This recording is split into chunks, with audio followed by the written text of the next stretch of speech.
luôn tí giữ ủ chả cho mình nó thì tôi rón tay là sai xong một tông tí tổ sơ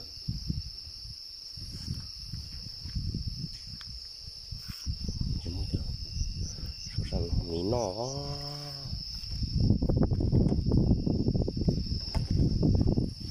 cắn bì luôn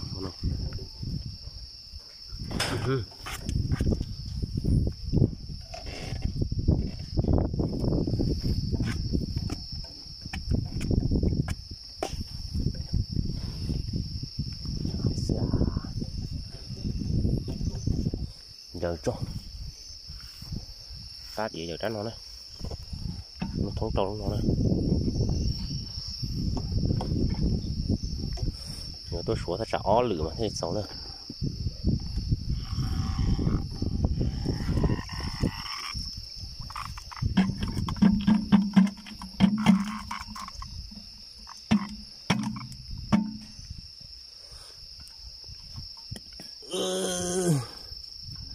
nó cam bì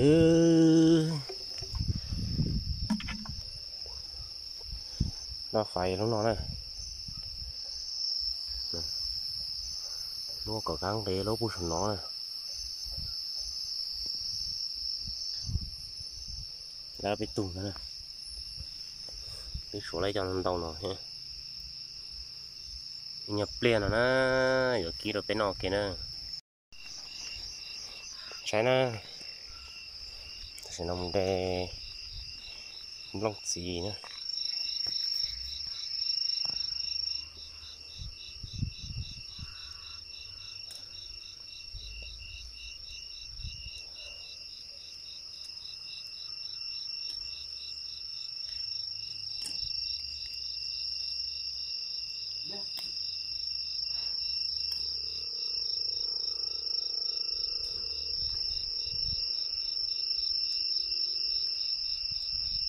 đây cho nó chè cho một so chè nhẹ quá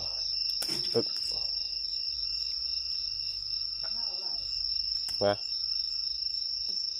một nó sẽ có một kia nữa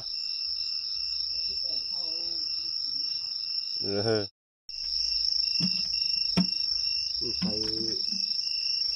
ta tổng như chúa giống ba đây thì sai cho riêng nó một chơi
ô tôi nhận sẽ to rồi mà nhau thuộc cả xe cơ nè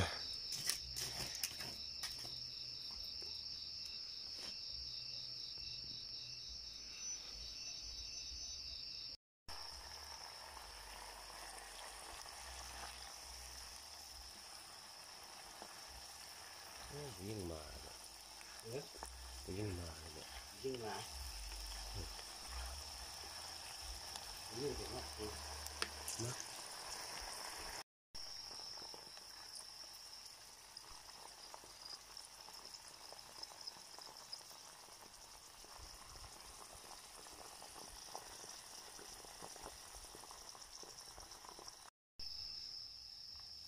เต้หัวพิงคือ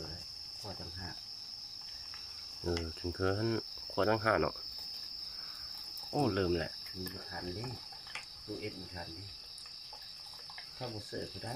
เสือไปขี้ขู่เสือนี่ทะลุฟ้าโอ้ผู้เดียวกินหมดมือถ้าพ่อกินน้ำ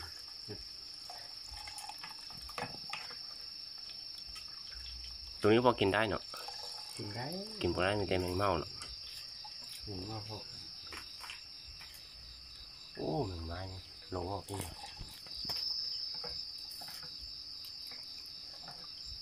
มันที่เมื่อบ้านนะบอกยังว่าเมื่อมันมาเอ็นเรียบบ้านเรียบบ้านเขาส่ง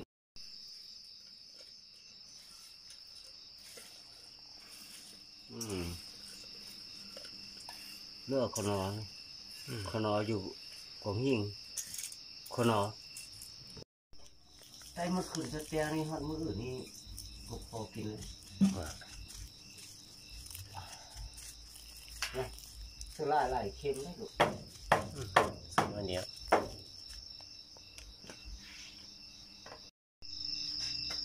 มี2-3อันที่หมด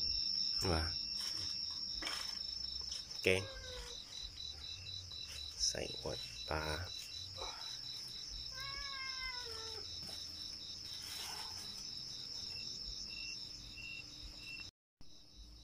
มาลองดู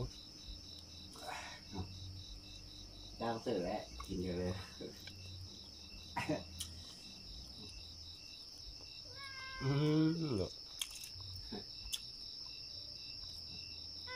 ถ้าเราอยากเอาสูงลูกเราตั้งนี่ไปตั้งตัวเตียงก็ได้2 ปีแล้วก็แห่งไม้ไม่ได้กิน2 ปีแล้วก็แซ่บบ่โอ้แซ่บแท้นะมาเพชรนี่ก็ไม่ได้กิน2 ปีแล้วเอง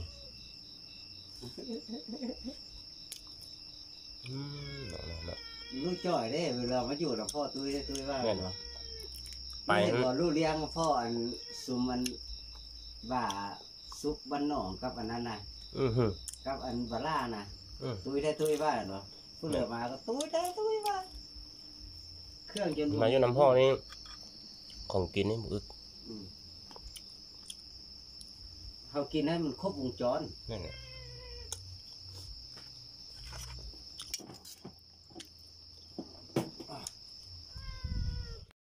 แมงไม้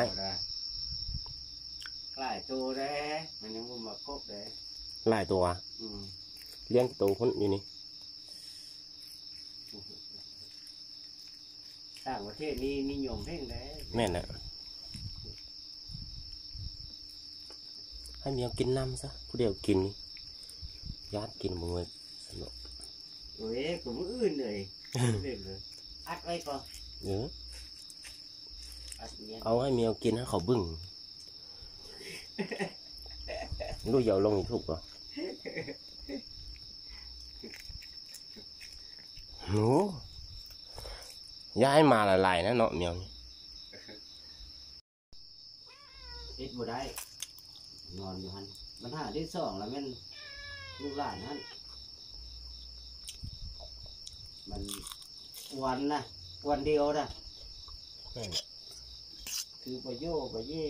วันเดียวก็คือปัญหาที่3แล้วมันเบิ่งโทรทัศน์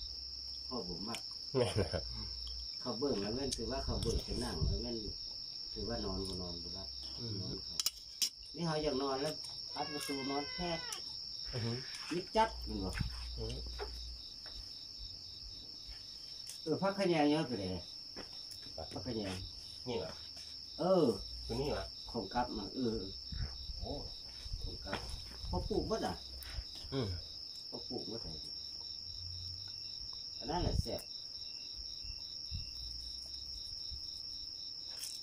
กับประเดี๋ยวเตรียมบวกกับอันยังไม่แซ่บมั้ง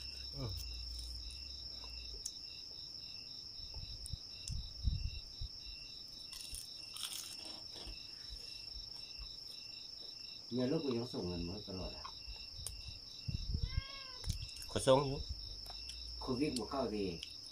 มาคณะเขานี่แล้วแหละ อยู่มีสุต้าอยู่เลย มิชิแกน โอ้เมริกาตาหลายเนาะ นั่นแหละ บูไปก็เลยที่ฮะอยู่ที่เรือนลูก เป็นยังไปเรียกสมุ เฮ้ย ยังไปเรียกสมุ ยังไปเรียอยู่ ว่าเรียกเขาเนี่ยเขาเมื่อพัก โอ้ เราอยู่ธนาคาร ห้าอาหารดีห้าอาหารนี่บริษัทไหน ธนาคาร ธนาคารของบริษัท ไอเดียอยู่ธนา อา คา หาร รของบริษัทธนาคารของบริษัทเพราะว่าห้าอาหารนี่ถ้าพักไว้มันถือว่าคนนี้บุญเมียนกินบริษัทเลยคือแม่โตแล้วอยู่ตลาดสู้อยู่นั่นแหละก็ยังหมูไปฝากมาเดือนนึงก็เหลือ เดือนนึงนี่ก่อนยิงตามที่ว่าเขาใช้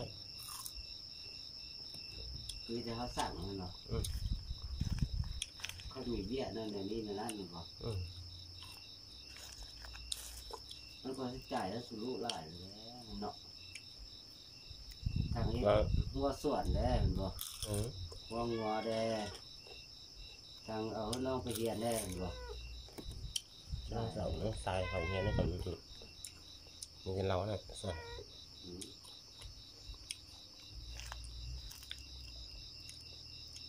พ่อค้ามีแต่ว่าสุกพัดห่างมันเลยทุกสุกห่างเลยยากเลยโทรห้าก็ไม่ได้แล้วโทรห้ามันก็ปิดโทรศัพท์พอไปโทรห้าแม่ถ้าห่างแล้วก็ป่าเลยค่อยช้าสุดเจ้าถ้าเท่าเลยได้40 ปลายปีสัมไม่เท่าพี่ได้40 ปลายปีคนต่างประเทศเนาะแม่น้องบอกอันน่ะจุ่มบ่ได้นี่ที่ น้องสาวอัน น้องสาวบ่ได้